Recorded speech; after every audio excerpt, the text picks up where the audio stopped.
My tears like rain run down the window. I repeat your name.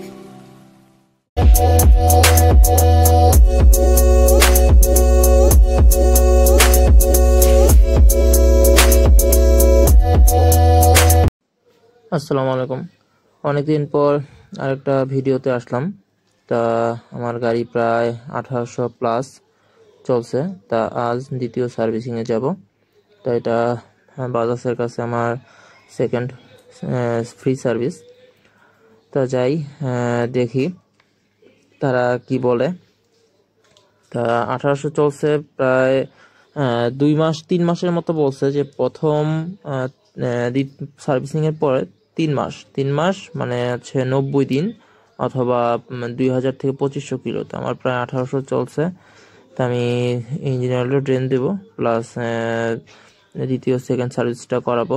তা আমি মতুল নিয়েছি, মতুলের 2050 3100 gold semi sensitive নিয়েছি। এবার সেমিটা দিব। আমি অলরেডি বাইক সার্ভিসের জন্য সার্ভিস সেন্টার চলে আসছি। আর আমার হাতে দেখেন মতুলের সেই ইঞ্জিন অয়েলটা। আমি 2টা নিছি অনলাইন থেকে। আর কোথা থেকে নিচ্ছি সেটা ভিডিও ডেসক্রিপশনে দিয়ে দেব।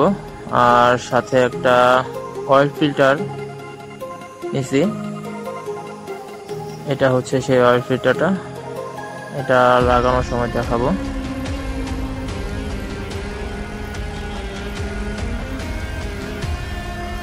আর আমি এখন যেখানে আছি সেটা হচ্ছে সাভারের বাইক নেশন। আমি বাইক নেশনে কেন আসলাম, আমি সাভারের বাজাজ গার্ডেনে গেছিলাম বাইক সার্ভিস করানোর জন্য। তো তারা বলতেছে যে আমি বলে দ্বিতীয় সার্ভিসের সময় বলে শেষ করে ফেলছি, সময় বলে প্রায় পার হয়ে গেছে।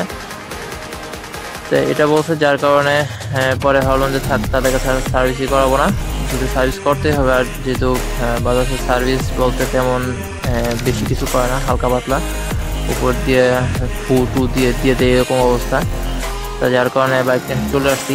বাইক নেশনের সার্ভিসটা আমার কাছে যথেষ্ট ভালো লাগে। তার আমি আজকে যেটা করাচ্ছি সেটা হচ্ছে প্রিমিয়াম সার্ভিস যেটা বলে সেটা। আর এখন ইঞ্জিন অয়েল অলরেডি ড্রেন করা হয়েছে। আর এটা হচ্ছে সেই অয়েল ফিল্টারটা। আর এখানে স্টক অয়েল ফিল্টারটা আছে। ফার্স্ট সার্ভিসে অয়েল ফিল্টার জাস্ট ওয়াশ করা হয়েছে, আর সেকেন্ড সার্ভিসে অয়েল ফিল্টার চেঞ্জ করে নতুন অয়েল ফিল্টার লাগাচ্ছি। এটা হচ্ছে লাইফ টাইম জন্য অয়েল ফিল্টার। আর দেখেন স্টক অয়েল ফিল্টার যেটা ছিল সেটার অবস্থা একবার কালো হয়ে গেছে। আমি আগে যেই ইঞ্জিন অয়েল ইউজ করছি সেটা বাজাজ সার্ভিস সেন্টার থেকে দিছিল, সুপার 40 দিছিল। সুপার 40 একদমই চালিয়ে ভালো লাগে নাই। আর এখন মতুল নিয়েছি, মতুল চালানোর যে অভিজ্ঞতা সেটা শেয়ার করব চালানোর পর। এটাতে 1500 থেকে 2000 চালানো যাবে। আমি 2000-এর কাছাকাছি চালায় এটাকে ড্রেন দিব। আমার অয়েল ফিল্টারটা লাগানো হয়ে গেছে এবং ইঞ্জিন অয়েল যেটা আগে ছিল সেটাও ড্রেন দেওয়া হয়ে গেছে। আমি এখন যে সার্ভিসটা করাচ্ছি সেটা হচ্ছে তাদের প্রিমিয়াম সার্ভিস, যেটা জেনারেল সার্ভিস বলে অন্যান্য জায়গায়। প্রিমিয়াম হলেও অনেক কিছু তারা চেক করে, প্রায় 45টা কাজ তারা এখানে করে। বাইকের আপনার কেবল অ্যাডজাস্টমেন্ট, তারপর পিছনের দেখা গেছে আপনার রিয়ার টায়ার যেটা রিয়ার হ্যান্ড যেটা আছে চাকাটা যেটা, সেটা তারা খুলে গ্রিজ করে, অনেক কাজ করে তারা। তারপর ব্রেক প্যাড খুলে আপনার চেক করে, ঘষে টষে দেয় সব কিছু। তো এখন আমি আমার সেই ইঞ্জিন অয়েলটা ভরবে।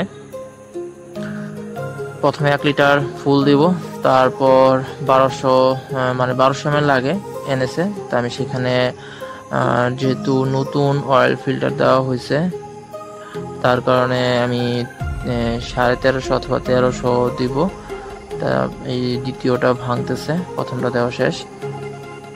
এখান থেকে মেপে দিব 300 ml দিব 1300।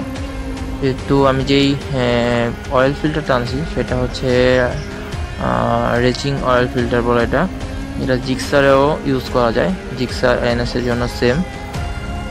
এটা পার্মানেন্ট লাইফ টাইম, শুধু প্রতিবার যখন অয়েল চেঞ্জ করবো, ড্রেন দিব, তখন জাস্ট ওয়াশ করে আবার ইউজ করা যাবে। বাইক সার্ভিস শেষ হয়ে গেছে, শেষ করতে করতে প্রায় সন্ধ্যা রাত হয়ে গেছে। এর মধ্যে অনেকবার লোডশেডিং হয়েছে। আর বাইক নেশনটা দেখাই দিয়েছি, এটা হচ্ছে সাভারে রেডিও কলোনিতে সাহারা পাম্পের ঠিক পাশেই। আর বাইক সার্ভিসিং এর পরে তারা বাইকটাকে মূলত একটু টেস্ট রাইড করে দেখে কি অবস্থা। আর এখন ওয়াশ হচ্ছে, ওয়াশের পরে ফোম ওয়াশ হবে। এরপর আমি ব্যাক করবো আশুলিয়ার দিকে, বাসার দিকে। আর বাইকটা চালানোর পরে কি অবস্থা সেটাও আপনাদের সাথে শেয়ার করব।